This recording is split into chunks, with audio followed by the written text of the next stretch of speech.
Hello friends, ಎಲ್ಲರೂ ನಮಸ್ಕಾರ. ಎಲ್ಲರೂ ಹೇಗಿದ್ರೆ ಎಲ್ಲರೂ ಚೆನ್ನಾಗಿದ್ದಾರೆ. ನಾನು ತುಂಬ ಚೆನ್ನಾಗಿದ್ದೀನಿ. ಏನಂದರೆ ಈ ಒಂದು ವಿಡಿಯೋದಲ್ಲಿ ನನ್ನ ಮೂಗಿಂದ ನಾಜೋ ಸೆಪ್ಟೋಪ್ಲಾಸ್ಟಿ ಆಪರೇಷನ್ ಆಗಿತ್ತು ನಂದು. ಅದ್ರ ಬಗ್ಗೆ ನಿಮ್ಮ ಮುಂದೆ ಸ್ವಲ್ಪ ಈ ವಿಡಿಯೋದಲ್ಲಿ ಹೇಳ್ಕೊತೀನಿ.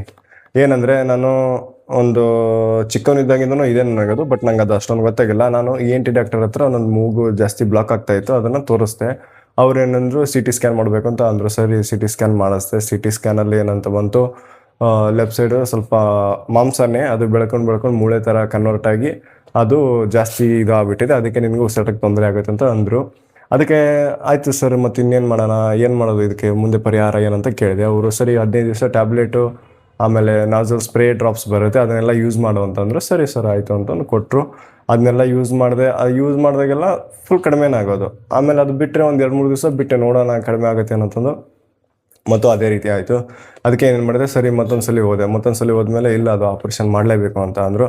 ಆಯಿತು ಸರ್, ಎಷ್ಟಾಗುತ್ತೆ ಏನಂತ ಕೇಳಿದೆ. ಅದು ಪ್ರೈವೇಟ್ ಹಾಸ್ಪಿಟಲ್ ಸರಿ ಹೇಳಲ್ಲ, ಎಷ್ಟಾಗುತ್ತೆ ಅಂತ ಕೇಳಿದೆ. ಅವರು 15ರಿಂದ 20 ಸಾವಿರ ಆಗುತ್ತೆ ಅಂದರು. ಸರಿ ಅಂತಂದು ಅಲ್ಲಿ ಬೇಡ ಅಂತಂದು ಗೌರ್ಮೆಂಟಲ್ಲಿ ವಿಕ್ಟೋರಿಯಾದಲ್ಲಿ ತೋರಿಸಿದೆ, ಬೆಂಗಳೂರು ವಿಕ್ಟೋರಿಯಾದಲ್ಲಿ ತೋರಿಸ್ದೆ. ಅಲ್ಲಿ ಅವರು ಏನಂದ್ರು, ಇಲ್ಲ 6 ತಿಂಗಳ ನೀನು ಸ್ಪ್ರೇ ಡ್ರಾಪ್ಸ್ ಯೂಸ್ ಮಾಡಬೇಕು ಅಂದರು. ನನಗೆ ಅಷ್ಟೆಲ್ಲ ಇದಾಗಲ್ಲ.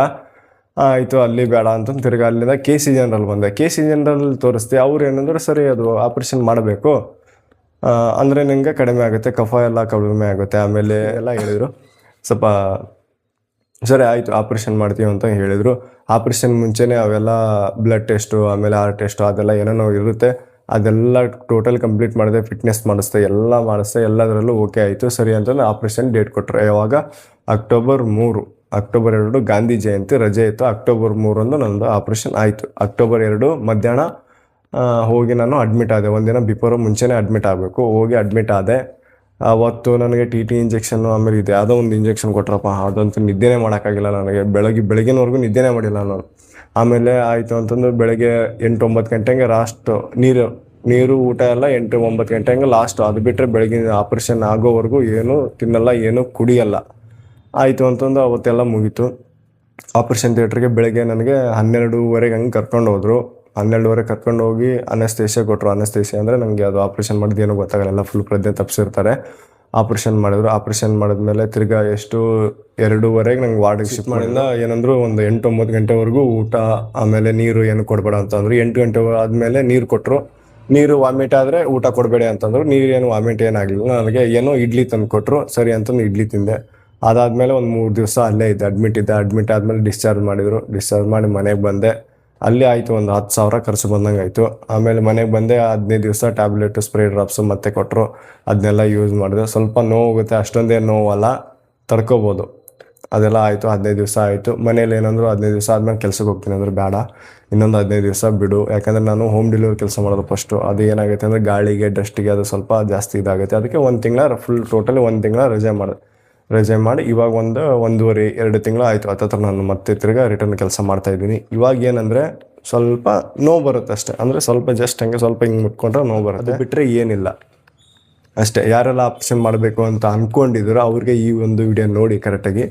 ಏನಂದರೆ ನಿಮಗೆ ಜಾಸ್ತಿ ಅದರಿಂದ ನಿಮಗೆ ಉಸಿರಾಡೋಕೆ ಆಗ್ತಾ ಇಲ್ಲ ಅನ್ನೋರಿದ್ರೆ ಮಾತ್ರ ಮಾಡಿಸಿ.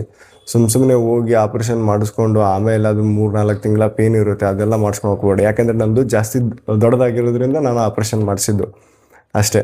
ಚಿಕ್ಕದಿದ್ದರೆ ನೀವು ಸ್ಪ್ರೇ ಡ್ರಾಪ್ಸು ಯೂಸ್ ಮಾಡ್ಕೊಂತಾನೆ ಹೋಗಿ ಅಷ್ಟೇ. ಕಾಂಪ್ಲಿಕೇಶನ್ ಮಾತ್ರ ತುಂಬ ಇದೆ. ಉಸಿರಾಡೋಕೆ ಆಪ್ರೇಷನ್ ಆದಮೇಲೆ ಎಲ್ಲ ಬ್ಲಡ್ ಎಲ್ಲ ಬರ್ತಾ ಇರುತ್ತೆ. ಆ ಥರ ಅದು ಒಂದು 15 ದಿವಸದವರೆಗೂ ಅದು ಬ್ಲಡ್ ಹಂಗೆ ಬರ್ತಾನೇ ಇರುತ್ತೆ. ಅದು ನಮಗೆ ವಾಶ್ ಮಾಡ್ತಾ ಇರಬೇಕು. ಆ ಥರ ಎಲ್ಲ ಕಾಂಪ್ಲಿಕೇಶನ್ ತುಂಬ ಇದೆ. ಆಮೇಲೆ ಇನ್ನೊಂದೇನು ಬ್ಯಾಡ್ ನ್ಯೂಸ್ ಅಂದರೆ, ಒಬ್ಬೊಬ್ಬರಿಗೆ ಕಮ್ ಬ್ಯಾಕ್ ಆಗಲ್ಲ ಇದು ಆಪ್ರೇಷನ್. 1 ವರ್ಷ 2 ವರ್ಷ ಆದಮೇಲೆ ತಿರ್ಗಾ ಮತ್ತೆ ಒಬ್ಬೊಬ್ಬರಿಗೆ ಒಂದೊಂದ್ಸಲಿ ರಿಟರ್ನ್ ಆಗುತ್ತೆ ಅಂತ ಹೇಳ್ತಿದ್ದಾರೆ. ನೋಡಬೇಕು ಅದು ನಾವು ಯಾವ ರೀತಿ ನಮ್ಮ ಒಂದು ಲೈಫ್ ಸ್ಟೈಲ್ ಚೇಂಜ್ ಮಾಡ್ತೀವೋ ಅದ್ರ ಮೇಲೆ ಡಿಪೆಂಡ್ ಆಗುತ್ತೆ. ನಾವು ಮತ್ತೆ ಹಳೇ ಲೈಫ್ ಸ್ಟೈಲೇ ಮಾಡ್ತೀನಿ ಅಂದರೆ ಆಗಲ್ಲ. ಮತ್ತು ತಿರ್ಗಾ ಕಮ್ ಬ್ಯಾಕ್ ಆಗುತ್ತೆ, 100% ಕಮ್ ಬ್ಯಾಕ್ ಆಗುತ್ತೆ. ನಾನು ವಿಡಿಯೋದಲ್ಲಿ ನೋಡಿದ್ದೀನಿ, ಯೂಟ್ಯೂಬಲ್ಲಿ ನೋಡಿಬಿಟ್ಟೆ ನಾನು ಆಪ್ರೇಷನ್ ಮಾಡಿಸಿರೋದು. ನನಗದು ಆಗಲಿಲ್ಲ, ಉಸಿರಾಡೋಕ್ಕೂ ಆಗಲಿಲ್ಲ, ರಾತ್ರಿ ಮಲ್ಕೊಂಡ್ರೆ ನಿದ್ದೆನೂ ಆಗಲಿಲ್ಲ. ಹಾಗಾಗಿ ನಾನೇನು ಮಾಡಿದೆ, ಆಪ್ರೇಷನ್ ಮಾಡಿಸಿದ್ದು ಅಷ್ಟೇ. ಮತ್ತು ಮುಂದಿನ ವಿಡಿಯೋದಲ್ಲಿ ಸಿಗ್ತೀನಿ. ಬಾಯ್, ಅಲ್ಲಿವರೆಗೂ.